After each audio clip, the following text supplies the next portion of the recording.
Welcome back. As you know, Thanksgiving is a blessed time of year. We all give thanks for our families and our health and prepare to beat the shit out of people to go shopping.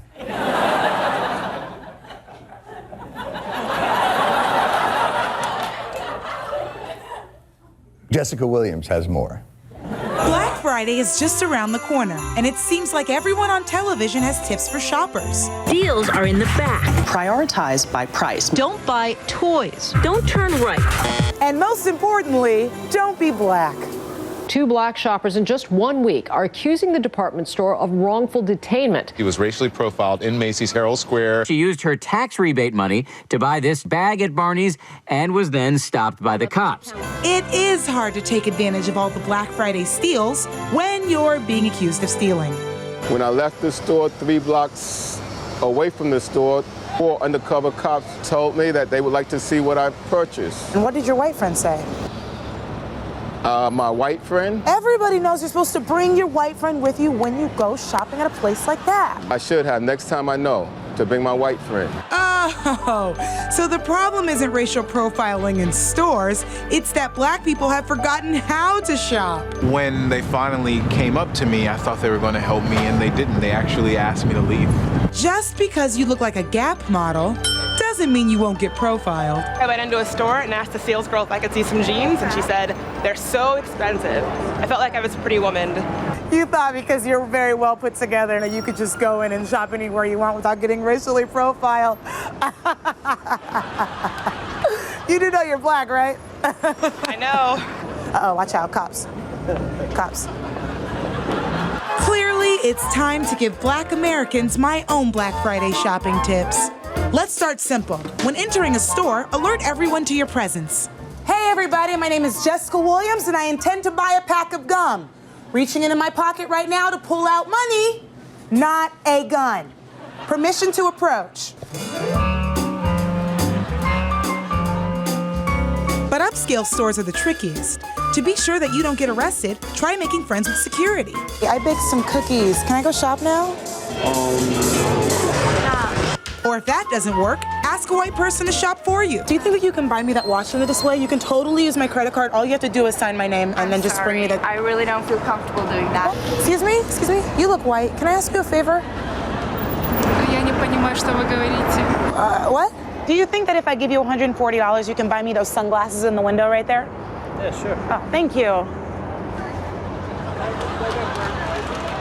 Hey! Finally, for a more tangible shopping experience, hire a middle-aged white lady as your personal shopper and equip her with a hidden camera inside a neck brace. Now she's ready to go. All right, we're in. Go left. No, your other left. Okay, hats. Let's try on some hats. Oh my God, would you look at this? Put that shit back on. I'm not feeling it. Where are you, handbags? Let's move on, Peggy. Oh, look. You found my cat. Oh, Jess, this is just perfect. That's not really my style, because my style's not ugly. Good call, boots. I am digging those knee highs. These would look good in the club. Did you just say the club? Maybe a little makeup? My friend has more of a darker complexion.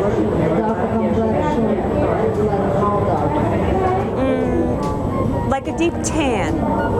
I'm black, Peggy. You can say black. So that was a bust, but thankfully, when all else fails, there is one other way to avoid getting racially profiled. Cover your skin. Oh, got it.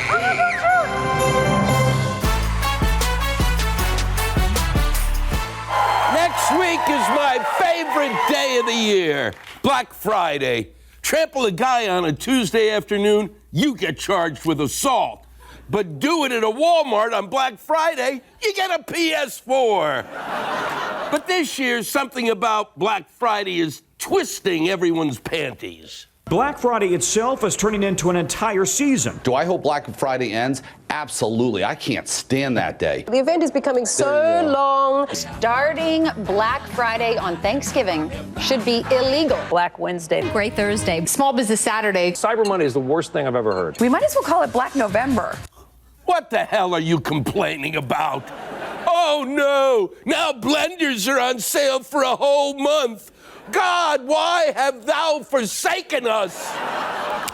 Nobody's forcing you to buy anything. You can shop. You cannot shop. You can do what we Jews do and wait until the day after Christmas when they're practically giving away. But there is one group of people who should be complaining.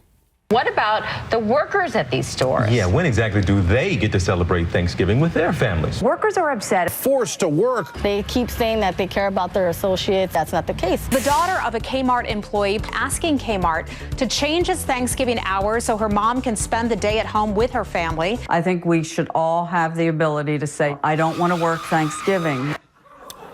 Well, personally, I'd much rather spend Thanksgiving at Kmart. Helping a fat guy shove his way into a pair of Crocs beats listening to my nephew explain again how he's allergic to beets. No, you're not, Matthew. You just don't like them. Nobody does. But you're gonna eat them. But if this lady wants to spend Thanksgiving with her family, who can blame her? Turns out everybody. They should be happy that they have a job to work at. What's wrong with a little capitalism? Everybody wants to open up on Thanksgiving. Let them open up on Thanksgiving. Richard writes to us. He says, you got to be kidding me, lady. Just go to work. You can celebrate by eating a turkey sandwich while on break. Sure. Thanksgiving is just as good eating a cold sandwich alone in the back of a Kmart. You don't even need cranberry sauce. You can season it with your tears. But this year, it's not just employees getting screwed into working on Thanksgiving, it's the stores, too. Stores at the Walden Galleria have a tough choice this year. Open on Thanksgiving or possibly pay a lot of money in fines and penalties. You're taxing stores for observing Thanksgiving? That's the most anti-American thing I've ever heard. It's like Sharia law for capitalism. Why don't you just kick George Washington in the nuts? But if no one cares when stores force employees to work on Thanksgiving, who's going to shed a tear when malls force stores to stay open? A mall in upstate New York is strong-arming its retailers into opening on Thanksgiving. So much for the holiday spirit. So, let me get this straight. You can't make a store open on Thanksgiving. It's just a poor, helpless corporation. But people, punch in and shut the f*** up. You can see your family in January. Get back. This one's mine. You all ready to die for this flat screen? 'Cause I am.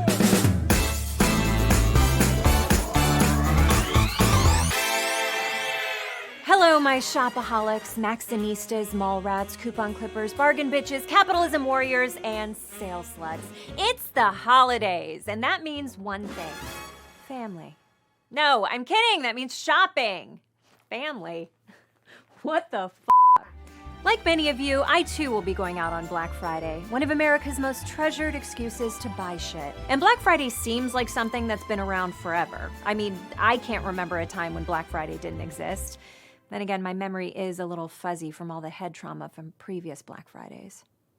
The history of Black Friday is actually quite interesting. It started in the 1920s when retail stores wanted to set a clear beginning to the Christmas shopping season. So department stores like Macy's created grand parades to signal to Americans it's time to start spending cash.